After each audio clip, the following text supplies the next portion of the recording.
Well, I believe at this point the connection with Barrister Femi is more stable. Let's see if he can hear us. If he can hear us, hello, Barrister. It's wonderful to have you join us. We've been trying to get across to you quite a number of times, but good morning. Welcome to Morning Express. Good morning. Thanks for having me. All right, fantastic. I believe you were following the conversation concerning, debates on the national honor for ex-NEC chair, talking about the late Professor Humphrey Nwosu, that a bill that was sponsored by certain Southeast Caucus senators who want the late Prof to be immortalized as a champion of democracy, having held the June 12, 1993 general elections that were annulled by the administration of then President Ibrahim Badamasi Babangida. What are your thoughts on this development? Well, a number of issues. Fundamentally, I take the position that given the role that the late Professor Humphrey Nwosu played, looking at it from the point of view of the standards of bourgeois politics, Professor Humphrey Nwosu deserves to be honored. Looking at it from the perspective of the roles of other politicians who are benefiting from the struggle for democracy today, did not do as much as Professor Humphrey Nwosu. So from that point of view, he deserves to be honored. He deserves to be honored so that his ideas can be known. His ideas can be critiqued for the improvement of improvement in electoral politics. But from the point of view of the history of the struggle for democracy in Nigeria, if Professor Nwosu ought to be honored or any other person ought to be honored, the National Assembly should also be interested first and fundamentally first identifying those hundreds of individuals who laid down their lives, those who were fatally injured, those who were killed, those who lost their freedom. All of these people, without their roles, there will be nothing we call June 12 today. So, history is made not by individuals. It is the masses who make history. And focusing on some technocrats, such as Professor Nwosu, who may deserve to be honored for the roles they played, should not be at the expense of identifying and appreciating the roles of the masses. Without the roles of the masses, there will be no June 12th. There will be no question of honoring Professor Nwosu. Barrister Femi, Femi, I believe in honoring the masses who had, stormed out to vote on that particular day, and of course the protests that ensued after the annulment. That is why we have June 12th as Nigeria's Democracy Day today. And we also have the National Stadium named after the late MKO Abiola, who was in the center of the entire June 12th saga. And of course, what these Southeast senators are seeking for is a mere recognition for the man who had gone beyond the court orders, beyond military dictatorship threats, to hold the elections that were later annulled. And in his account, the late Professor Humphrey Nwosu had noted that even while the election results were still being counted, the military went ahead to announce on national TV that the elections had been annulled. And that is why he couldn't announce MKO Abiola as the winner of that election.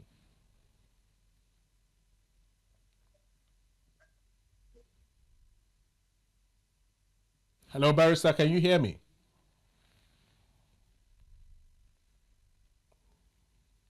Hello, Barrister Femi, are you still with us on the line? Yes. The point I'm making is that naming public places. Yes, I heard you. Can you hear me? Yes, loud and clear. Please carry on. I can hear you. Carry on.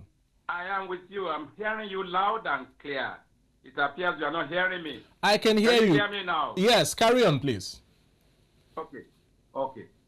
The point I'm making is that naming public places after, naming public places after individuals is good, but the masses who played roles should also be identified. There are so many unknown and unsung heroes of the June 12th struggle. We ought to identify them. They should not be left at the realm of statistics. They ought to be known.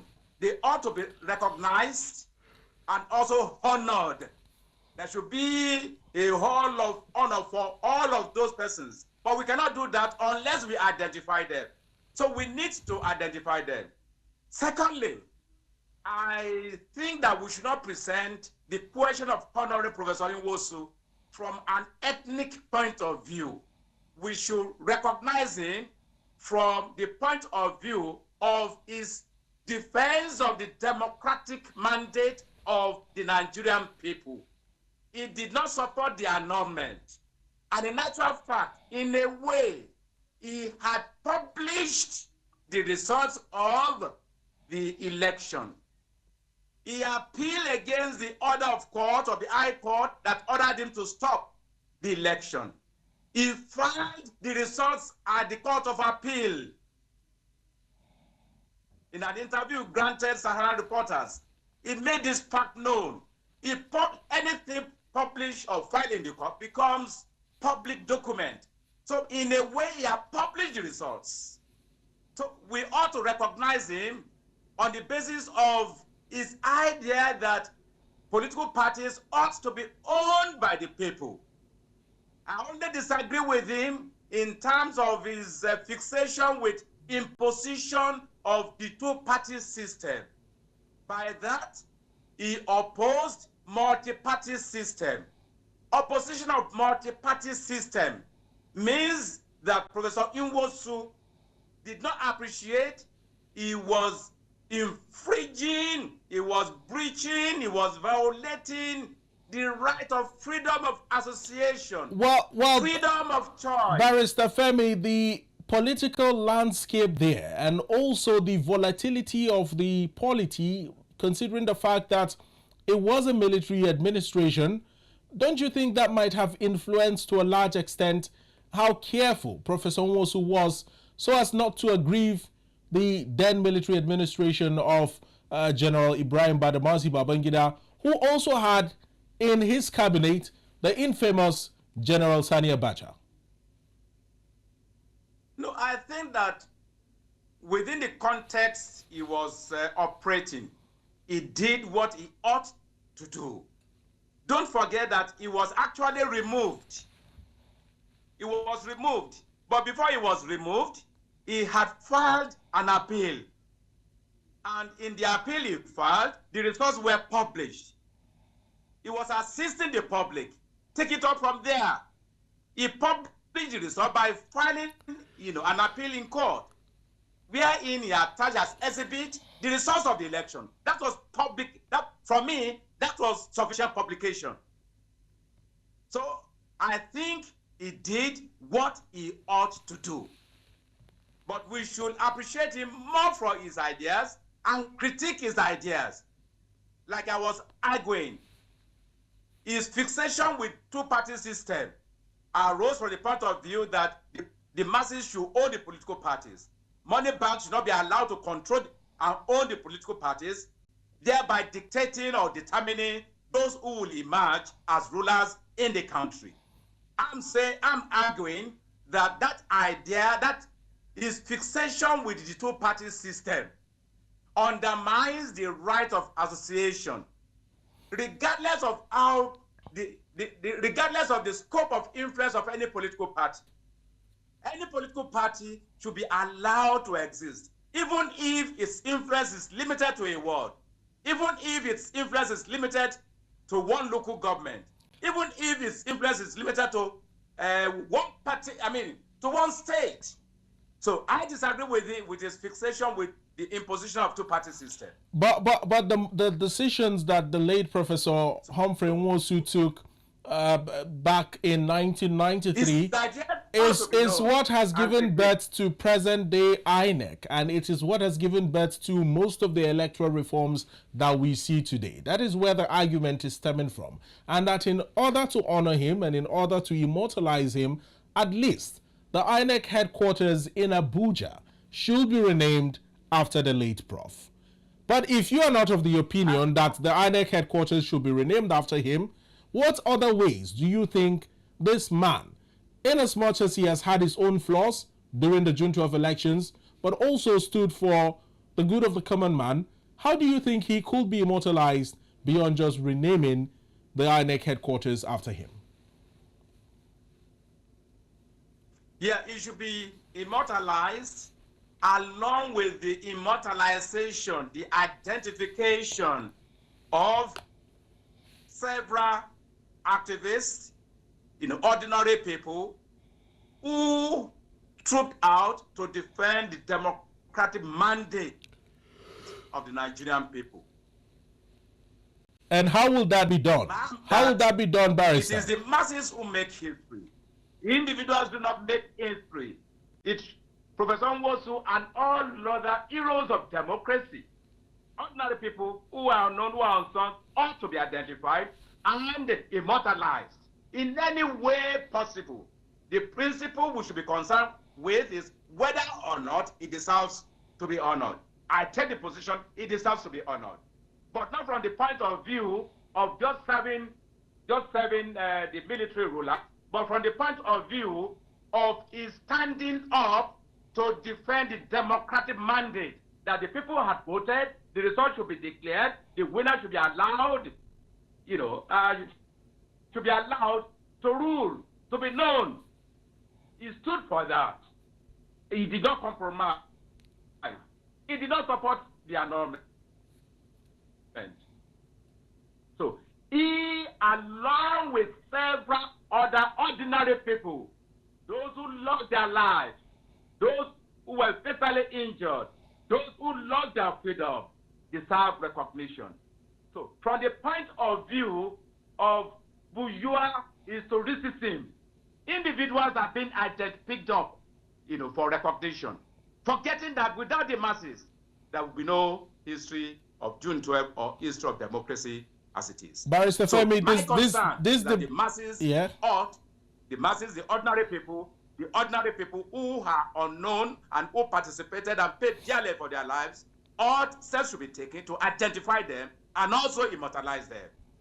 Now, this debate you are putting up, Barrister Femi, is one debate that, successive governments have done prior to when the late MK Abiola was later recognized and immortalized in the country. Senator Abaribe's argument is also to the fact that if this current administration will not do what the Southeast Caucus of senators are asking, that there will eventually come an administration that will have to consider this and do it appropriately. Now, I know we are trying not to tilt towards ethnic or tribal sentiments in this sort of situation, but do you think it's perhaps stemming from the fact that the former head of state and military president General Badamasi Ibrahim Babangida had published a book where he made certain revelations citing that indeed the late MK Abiola had won the June 12 elections? No, I don't understand the point you are trying to make. Well, the part I'm trying to make is, do you think it is from a tribal or an ethnic perspective, or do you think that these people are trying to redeem the image of Professor Humphrey Nwosu due to the revelations made by IBB in his book? Well, that is why I say that operating from the point of view of Southeast legislators is wrong. I think they should speak as legislators. I think they should not present the image of Nwosu from an ethnic point of view. They should present their argument, their advocacy from the point of view of what Professor Nwosu stood for, which is defending the democratic mandate of Nigerian people, not from the point of view of coming from the East. That is my standpoint. Well, Barrister Femi, just before we let you go out of the studio this morning, let's talk about electoral reforms in the country. We hear that the members of the National Assembly are trying to sponsor a bill and bring it into law that would allow for the age limit for presidency and governorship in the country to be pegged below 60. Once you get to 60, you can't contest for these political offices in the country. Now, this is one. And also, we hear that they are trying to ensure that the cost of running elections are reduced and presidential, governorship, and local government polls should be held all in one day. Now, this is citing the fact that in 1999, the cost of running general elections was at 1.5 billion naira, but in the last general elections in 2023, it was at a staggering 350 billion naira. I want you to address these two issues before we let you go. Thanks very much. I think that the question of limiting age, it's a diversion. It is not critical. What is most important is the philosophy of governance. Should we use the resources of our people to address the basic needs of our people, or should we allow politicians in power to prioritize their own greed? So what is most important is to have constitutional provision that would recognize socio-economic rights in Chapter 2 of the Constitution to be fundamental rights. What we need is the constitutional amendment to say that all those seeking political appointments, either by election or by appointment, do not earn above recognized national minimum wage. Whoever is not prepared to earn national minimum wage as president of Nigeria should sit down in his or our father's house. In that way, resources will be available to address the basic needs of our people. I think those are the kinds of reforms that we need, not age limit. What is the other point you refer to? Well, I was talking about holding elections, the presidential, governorship, and local government council polls all in one day. Yes, I think that is a good idea, because there is a tendency that once you hold a particular election, and it could influence all other elections. Therefore, holding the elections in one day, I think, is a good idea that should be supported.